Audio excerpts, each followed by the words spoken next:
Hi VC, back again. I saw that, is it Ben, Big Star 1000, is that Ben? I hope it is. Had posted his Gimme 10 from 1981. This weekend I've been listening to every 1981 record on vinyl that I've got. I've only been keeping these to vinyl because they're all sorted. I can access all of them. Is that better? Yeah, sorry about the lighting. It's a bit dark in here.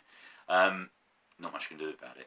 But I got all my vinyl sorted so I can access them really easily. But my CDs are in such a... I can't get at them very easily at the moment. So I'm limiting it to what I've got on vinyl, seeing as there's a vinyl community anyway. And I've whittled them down to... I think I've got 10. I better just check. 1, 2, 3, 4, 5, 6, 7, 8, 9, 10. Yes, I do. And these are in no particular order. Some of them aren't cool, but I love all of them. I absolutely love all of these records. So, without further ado, here we go. Right, the first record, and I am going to put this in another video later. I've had a request for a Teardrops Cope video. That is Wilder, Teardrop Explodes. This is a reissue from the late, I think it's the late 80s this was reissued, with this cover. It originally had some kind of flower cover. I love this, just not as much as Kilimanjaro and some of the Cope solo stuff, but it is a terrific record. Cracking record indeed. Bent Out of Shape's great, Colours Fly Away, Passionate Friend, like Layla Khaled said, Great Dominions. It's a much more downbeat album than the Kilimanjaro debut, but still a great record. Excellent. The next one is possibly, right, this is from an artwork band, and the lead singer was my first crush. Absolutely.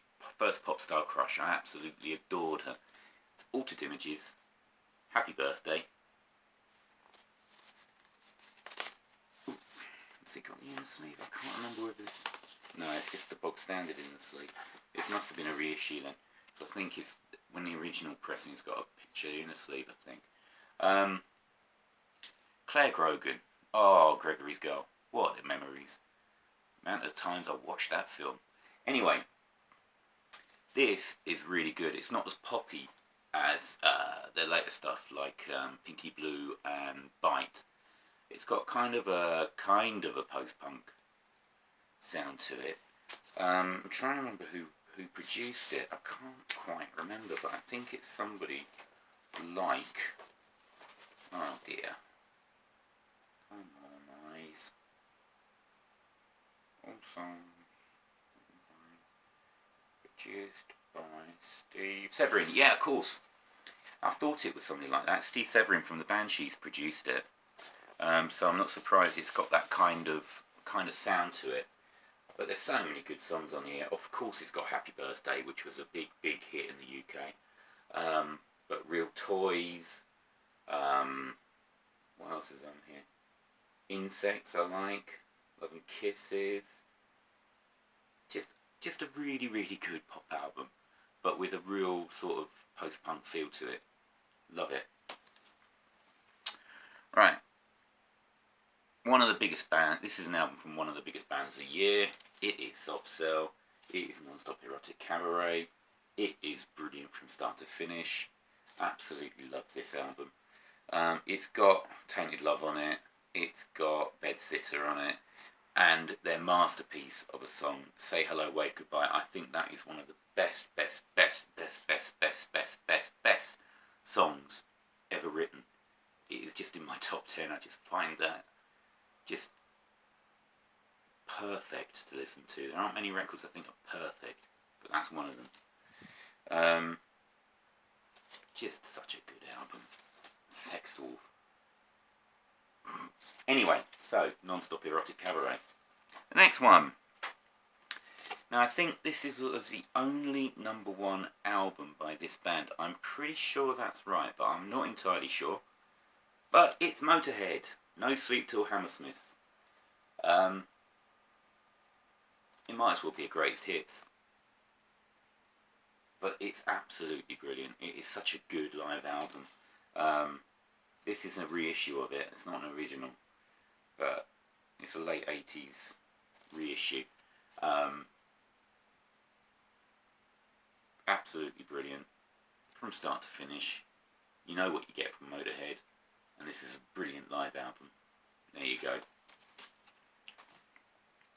The next band I already showed in 1980. This one is What's This For by Killing Joke. More of the same, really. Just as good as the debut. It's got Exit's a great track. Follow the Leaders is just a stupendous track.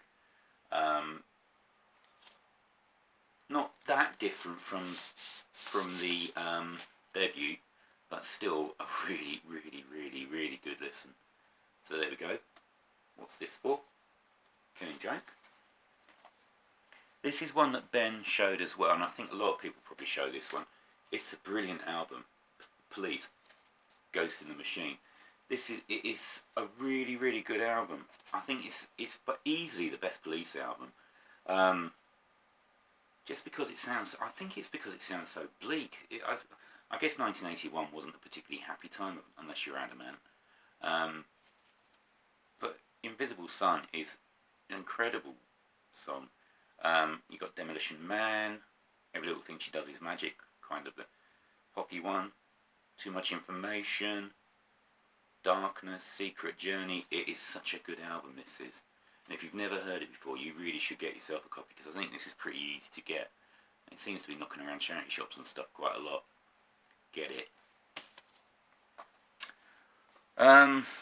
No list of 81 would, from a Brit anyway, would be complete without this next record, and it is Dare by Human League.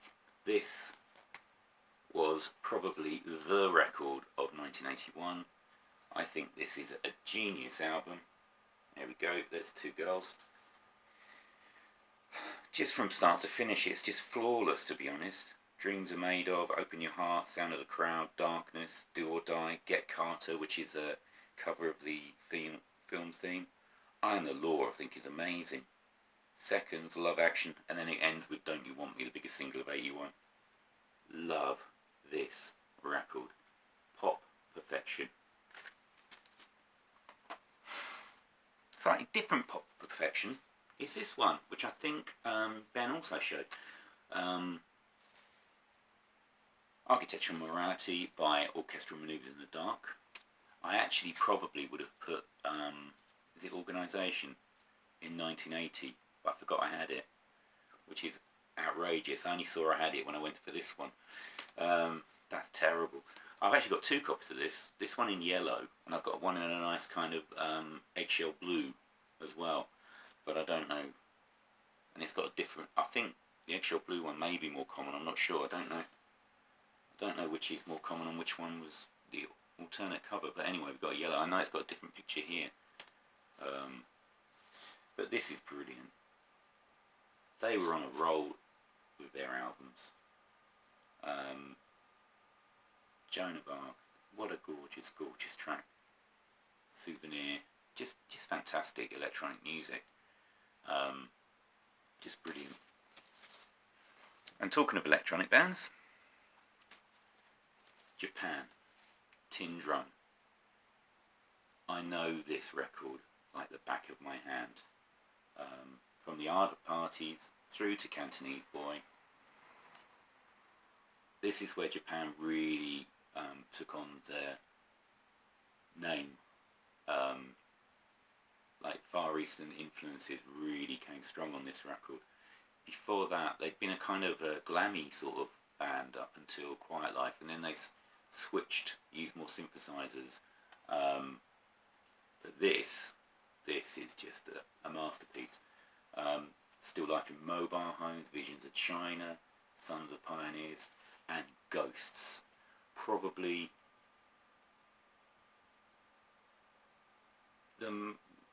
definitely one of the greatest top 5 singles ever released. Just so sparse, so empty. I've never heard any. I mean, it's like There's just nothing like it I've ever heard that got into the top 10. Just absolutely nothing. But this, fantastic. And David Sylvian was gorgeous. Really was. He was a beautiful human being. Right. Last one. Had to put this one in. The Visitors, ABBA.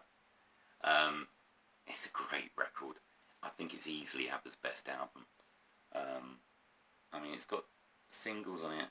I don't know whether, was there any really big hits on this? I don't think there actually was. Like One of Us, Head Over Heels. But this is such a good record. The Visitors, the track itself is amazing. But I really love this record. Absolutely love it. I think Final Professor James described this as ABBA's Abbey Road, and it's not that far off, to be honest. Absolutely brilliant record. Right, there's my Gimme 10 for 81. Hopefully I'll be able to do an 82. Hopefully I've got enough vinyl records to cover it. If there isn't, then it will definitely be 83, because 83 was the year I started buying records. And even if I just include stuff I bought in 83, I'll be able to do it easily. So, there you go. Cheers, VC. I hope you enjoyed that. See you later. Bye.